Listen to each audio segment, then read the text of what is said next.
Salut les amis, on se retrouve aujourd'hui pour une nouvelle vidéo. Alors aujourd'hui j'ai décidé de vous faire une petite vidéo. En fait, je vais aller faire un petit semis de petits pois. Je sais que vous avez tous beaucoup de problèmes avec les semis de petits pois. Comme je les ai réussi, enfin j'ai réussi à faire lever les petits pois, ben, je vais vous montrer un petit peu comment je fais moi. Peut-être que vous connaissez sûrement la technique, mais si vous ne connaissez pas, au moins ce sera l'occasion de vous montrer. Je vais faire aussi par la même occasion, je vais repiquer de la salade. Et je vais aussi ressemer, même si c'est plus trop la saison, je vais ressemer des petits pois. Oui, des petits pois, je vais en ressemer. Bon, on est début juin, nous sommes le 2 juin, fête nationale italienne. Mes amis italiens, ma famille, je vous souhaite une bonne fête. Et aujourd'hui, je vais décider d'essayer de faire des petits pois. Je sais bien que c'est pas trop la saison, puisque le petit pois, ça déteste la chaleur et que logiquement, on va avoir la chaleur, même si ça fait quelques jours qu'on n'a plus trop de chaleur. Il ne fait pas froid, mais on n'a plus des grosses chaleurs comme on a connu. Je vais quand même tester, on verra. Si ça prend, ça prend, ça prend pas, ça prend pas. C'est la partie de terrain où je ne savais plus quoi mettre. Je vous ai même demandé de me faire des suggestions. Et vous m'avez bien sûr aidé. Certains m'ont demandé de mettre des patates douces, pourquoi pas, des rutabagas, bonne idée, mais je n'en trouve pas, donc l'année prochaine sûrement, des rutabagas, je vais tenter d'en mettre, puisque c'est une expression qu'on aime dire aux enfants, quand ils demandent qu'est-ce qu'ils veulent, qu'est-ce qu'on mange, on leur dit souvent des rutabagas, et ils ne savent pas c'est quoi, ce sera l'occasion de leur dire des rutabagas et de les faire cette fois-ci. Alors, cette vidéo est destinée aussi à Seb, parce que Seb, je sais bien que ça fait 4 ou 5 fois, j'ai encore vu ta vidéo d'hier soir, que tu fais tes carottes, tu es désespéré. Tu as même dit que tu abandonnerais cette année le semis des carottes si tu échouais encore une nouvelle fois. Bon, c'est clair que parfois, quand ça ne veut pas, ça ne veut pas. Hein. On a beau essayer, réessayer, réessayer. Il y a des années où ça fonctionne moins bien. Moi, ça a bien fonctionné. Les limaces sont quand même passées par là, donc m'ont mangé 2 rangs sur les 5 que j'avais semés. Donc j'ai décidé que j'allais recommencer encore un rang. J'ai encore un rang. Je pense que je vais faire 3 rangs de carottes avec ce qui me reste. Il me reste des petits pois aussi ridés à mettre, des haricots maintenant, hein, pas à rame. Donc je pense que je vais les mettre aussi, pas des haricots, pardon, des petits pois. Je me suis peut-être trompé, des petits pois donc, ridés qu'on va mettre, on va placer, hein, c'est des plants qui restent nains, assez petits, qui font entre 50 et 70 cm de haut. Donc voilà, on mettra ça et on repiquera aussi quelques salades, quelques laitues, puisque bon, dans la dernière vidéo, vous avez vu qu'il j'avais beaucoup de laitues, il va falloir les repiquer. Allez, on fait ça, je vous montre comment je fais. On est parti au jardin. Allez, suivez-moi. Voilà les amis, je suis sur la parcelle, là où je vais placer les 2 ou 3 rangs de carottes. La parcelle fait plus ou moins 1,50 m. On va placer 2-3 rangs de carottes. On va aussi placer un rang de petits pois, je pense. Voilà, et quelques laitues peut-être entre eux pour dire de pouvoir remplir cette parcelle que je ne sais pas trop quoi mettre. Alors pour faire cette parcelle a déjà été passée par la grelinette, hein. J'ai passé toute cette partie à la grelinette. Donc là c'est meuble, il a plu depuis 2-3 jours, il pleut, des averses. Aujourd'hui on a un peu été épargné par la pluie. Mais donc je ne vais pas devoir arroser mon terrain, c'est ça qui est bien pour les carottes. Mais si par exemple vous êtes dans une période sèche où il n'y a pas plu depuis 2-3 jours et que votre terrain vous semble sec, la première chose qu'il va falloir faire, c'est arroser complètement votre terrain juste avant les semis. Pourquoi? Parce que les semis de carottes adorent l'humidité, donc il va falloir veiller à ce que les semis restent humides le plus possible.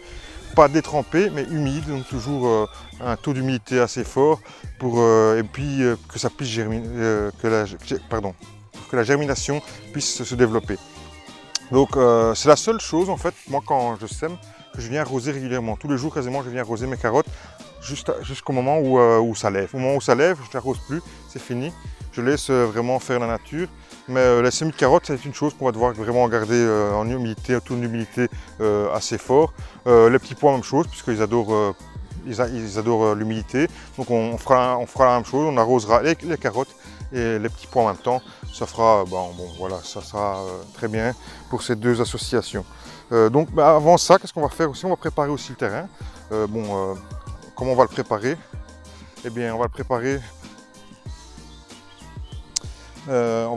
Avec... moi, c'est ma façon de faire.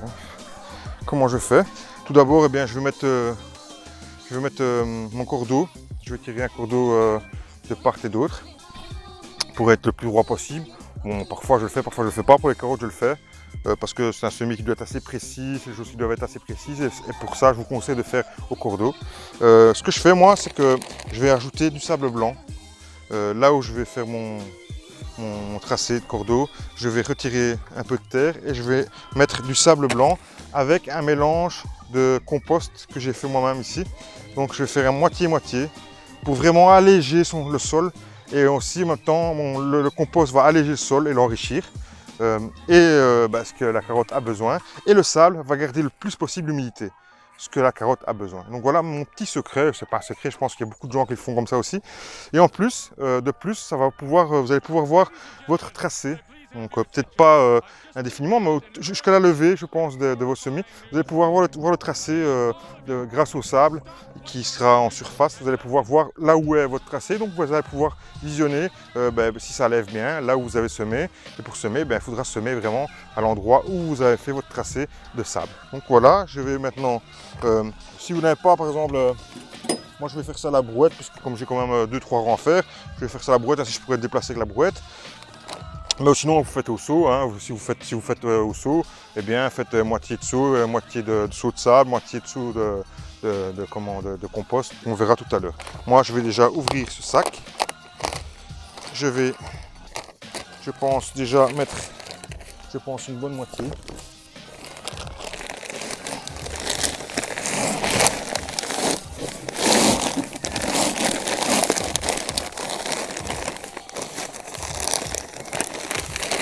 Voilà, une bonne moitié de sable blanc.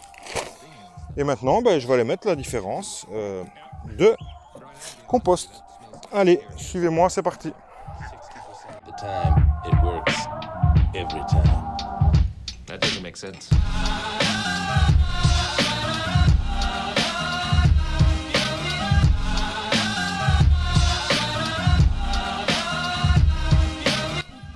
Voilà, on est dans l'endroit où je vais prendre mon compost.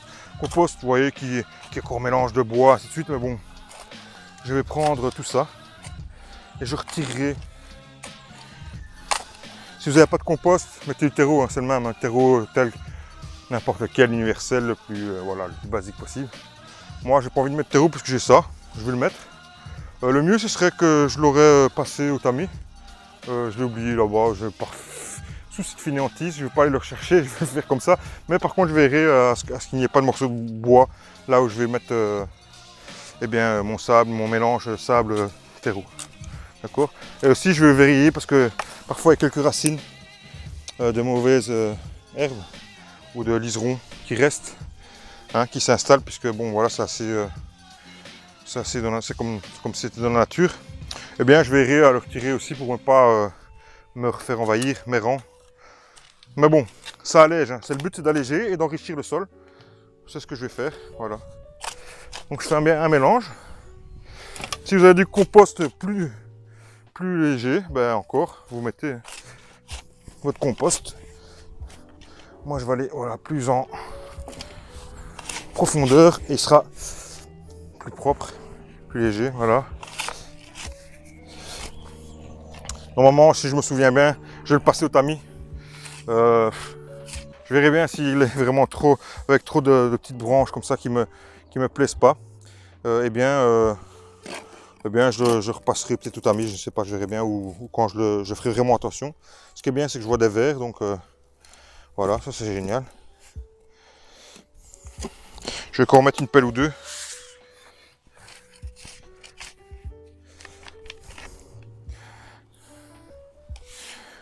Donc ça, voilà.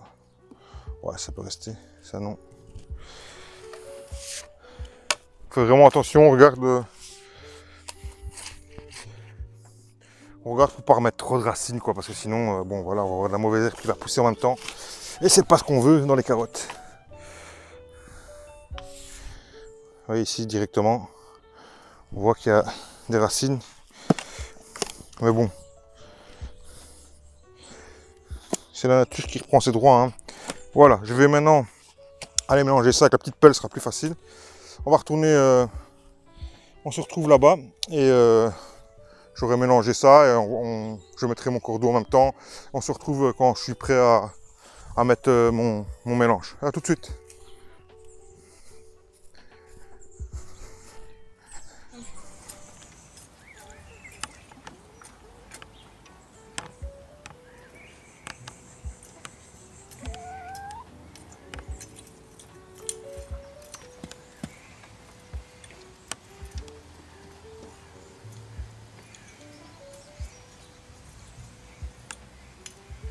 Bon, après les amis, après avoir mélangé un peu la terre, le terreau donc avec mon sable blanc, vous pouvez voir, eh bien, bon, voilà, c'est sommairement, hein, c'est pas un mélange qui doit être absolument, hein, en fait, absolument parfait.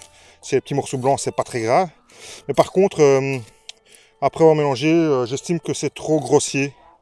Donc, bah voilà, j'ai été chercher mon tamis et je vais passer le mélange au tamis avant d'être placé sur la ligne.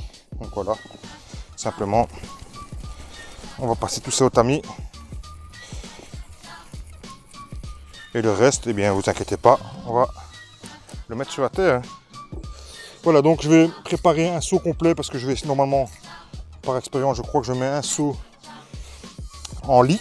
Donc ça veut dire que je mets ça, c'est la partie que je vais mettre sous les semis. On va pas trop traîner, je pense, à aller parce qu'il commence à faire noir. Et je pense qu'on va avoir de la pluie aujourd'hui. Donc je vais essayer de ne pas traîner. Ça tombe bien hein, qu'il va pleuvoir, moi ça ne me dérange pas puisque ça va arroser les semis qu'on va faire et les salades aussi en même temps qu'on va en train de placer. Ce sont les marcheurs. Si vous entendez péter des coups de pétard comme ça, ne vous inquiétez pas, ce sont les marcheurs. Cette semaine, ce week-end, dans ma commune, c'est la fête du week-end italien. Et donc les marcheurs de la région, les marcheurs de la commune, puisque nous avons une histoire napoléonienne. Hein, je vais vous faire des cours d'histoire, mais histoire de la guerre avec Napoléon, et ainsi de suite. Donc nous avons des marcheurs de la guerre napoléonienne qui sont représentés dans chaque commune de la région.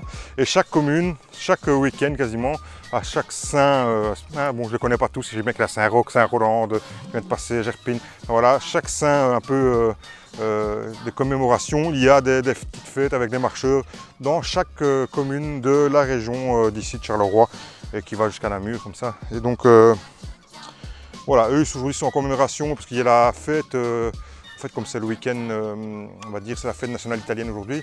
Il y a toujours le premier week-end de juin, il y a toujours la fête sur ma place, donc de la communauté italienne qui viennent avec des produits voilà, de toutes les régions. Et en même temps les marcheurs vont se représenter là-bas.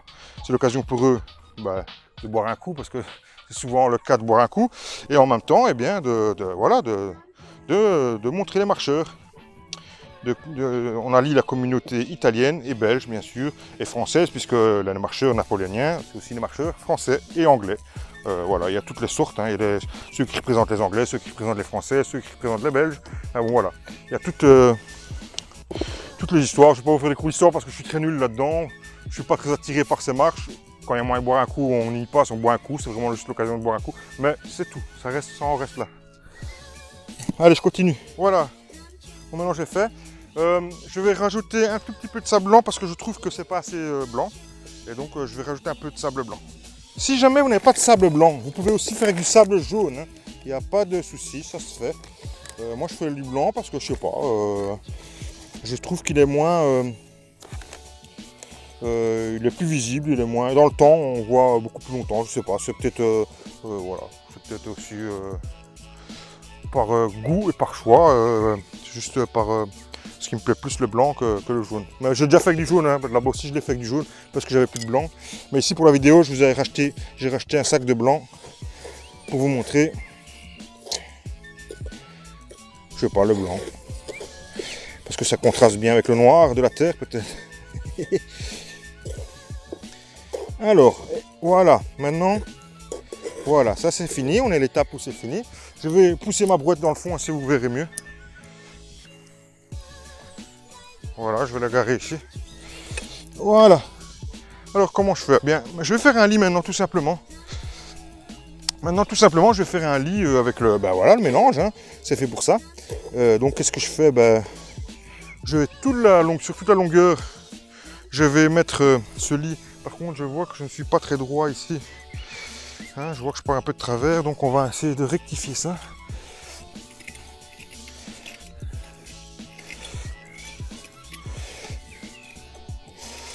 Voilà. Bon, ce ne sera pas la ligne la plus droite au monde, mais enfin bon, voilà. On fera avec. Ça ira très très bien. Allez, donc qu'est-ce qu'on fait maintenant? Moi perso, j'y vais avec la main. ce que je fais, ben voilà. Je fais vraiment un lit.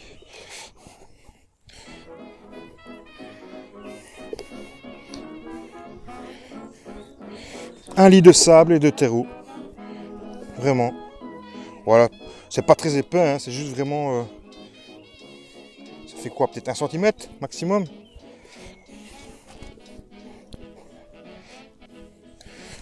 Voilà. On continue, on fait ça sur toute la longueur. J'espère que vous pouvez voir. Hein. Ça c'est ma caméraman qui doit me le dire, si on voit bien. Voilà, vous voyez que... Bon.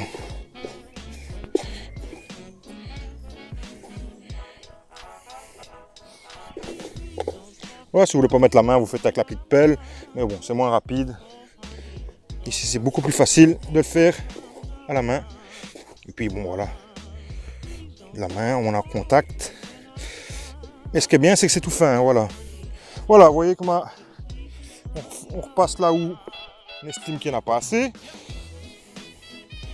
Voilà. Et donc, voilà. Ça, c'est une première partie. Ce qu'on va faire, on va prendre le râteau. Et je vais déjà passer un petit coup avec le dos du râteau pour dire d'égaliser un petit peu, que ce soit un peu tassé, mais sans être tassé énormément. Là, juste là derrière toi. Voilà. Juste tassé, mais vraiment léger. Hein. C'est vraiment pour dire que ce soit plus droit possible. Quand on va mettre les graines, ce sera plus facile. Donc voilà, je vais placer, voilà, le râteau qui a vécu.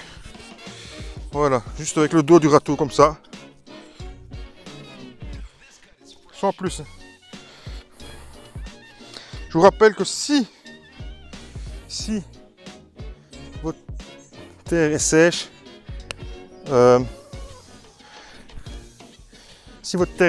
arrosez bien. À cette étape-ci, il va falloir arroser énormément.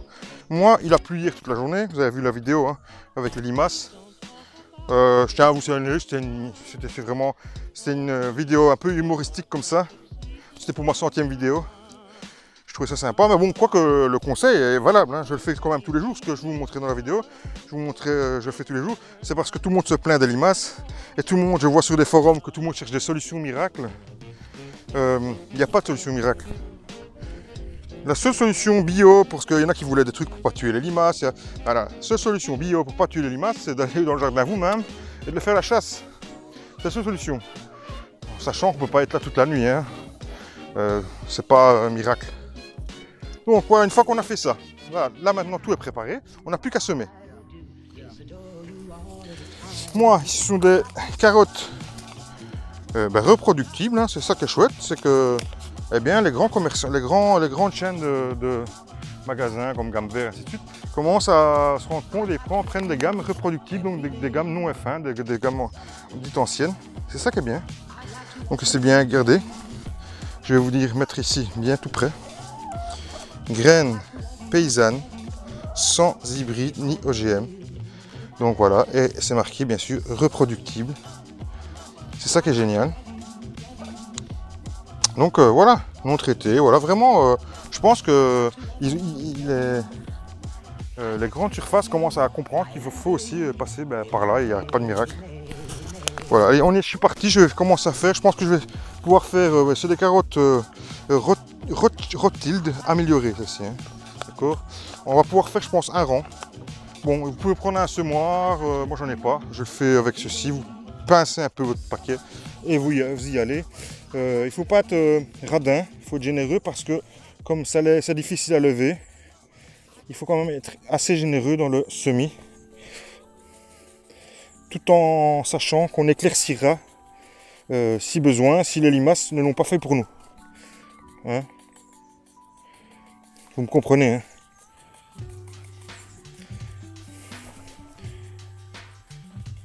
Alors, pour semer, on ne se met pas trop haut parce que sinon ça vole ces semences qui sont assez légères, et si vous êtes trop haut, eh bien vous allez pouvoir en mettre partout.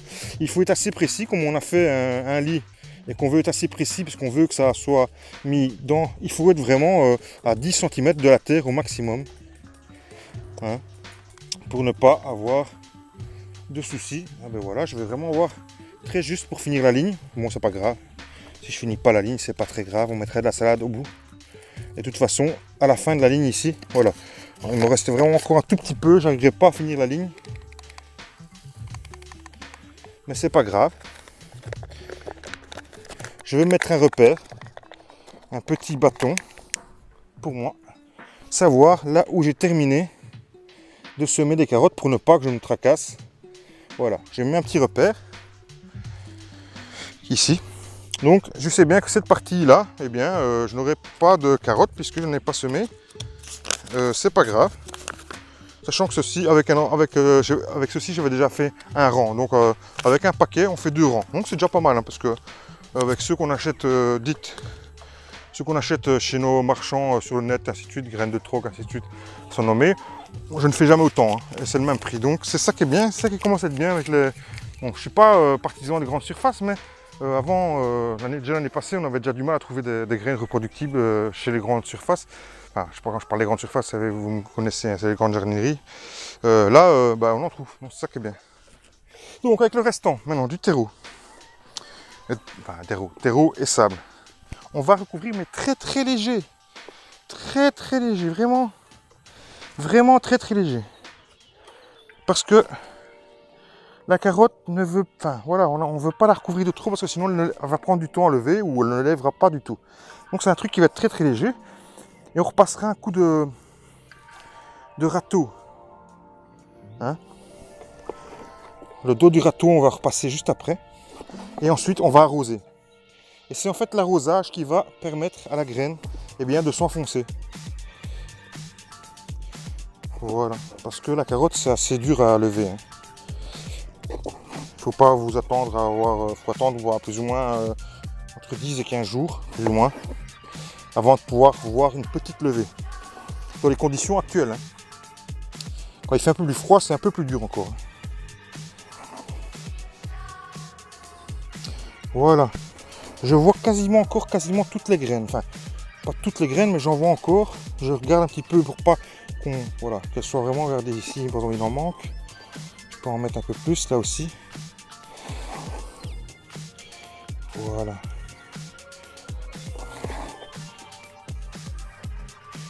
Voilà. Voilà. Donc maintenant, ce que je vais faire, un petit coup encore. Je vais passer même avec ceci, avec la serfouette. Je crois que c'est comme ça que ça s'appelle. Voilà, un petit coup comme ça. Juste pour tasser, pour dire de mettre tout au contact.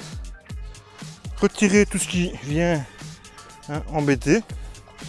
Voilà.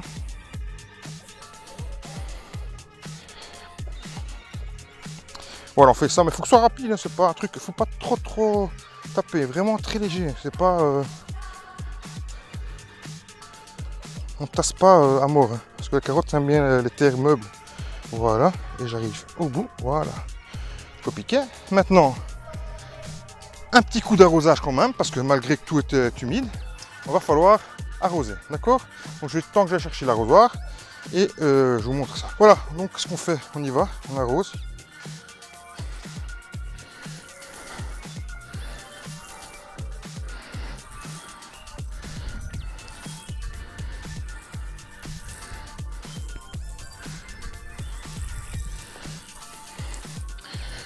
On arrose, j'ai bien dit on arrose, hein. On y va, on met les 20, on met le arrosoir complet, hein.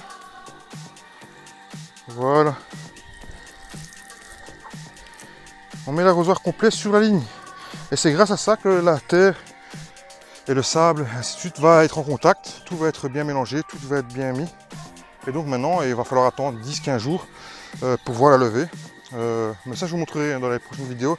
J'essaierai de me tenir à vous montrer, juste même si ce serait une petite vidéo d'1 minute ou 2, de vous la montrer, voir la levée, ou peut-être sur ma page Facebook en photo. Enfin voilà.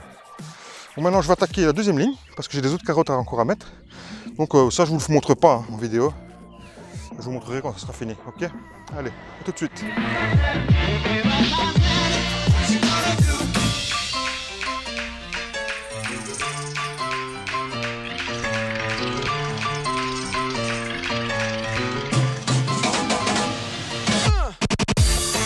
Voilà les amis, cette vidéo se termine. Donc vous avez pu voir que nous avons fait deux lignes pardon, de carottes. hein, ce sera pour vous. Donc n'hésitez pas bien sûr à bien alléger votre sol. Donc en premier, le travailler si vous savez le travailler. En deuxième, bien qu'il soit très bien humide. En troisième, il faut faire un mélange terreau ou compost avec du sable blanc ou jaune, moitié-moitié, un bon mélange.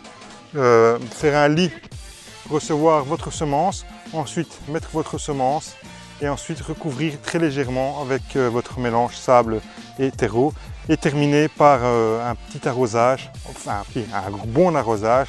Moi je mets un arrosoir de 10 litres par ligne qui doit faire plus ou moins 5 à 6 mètres de long, hein, comme ça.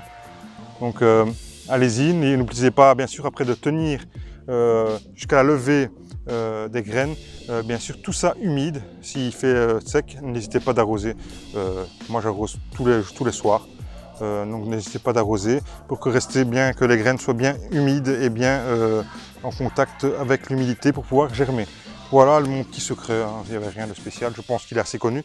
Enfin, peut-être que c'était bien de le rappeler dans cette période où c'est assez difficile pour tout le monde de faire lever des carottes. On finit sur cette vidéo, sur cette petite explication. Moi, je vais continuer à mettre mes laitues. J'ai fait, vous avez vu aussi, un petit rang de petits pois.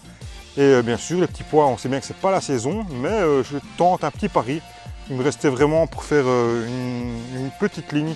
Donc j'ai tenté le pari pour voir si ça va lever et si on peut ainsi un peu espacer sur le temps les petits pois.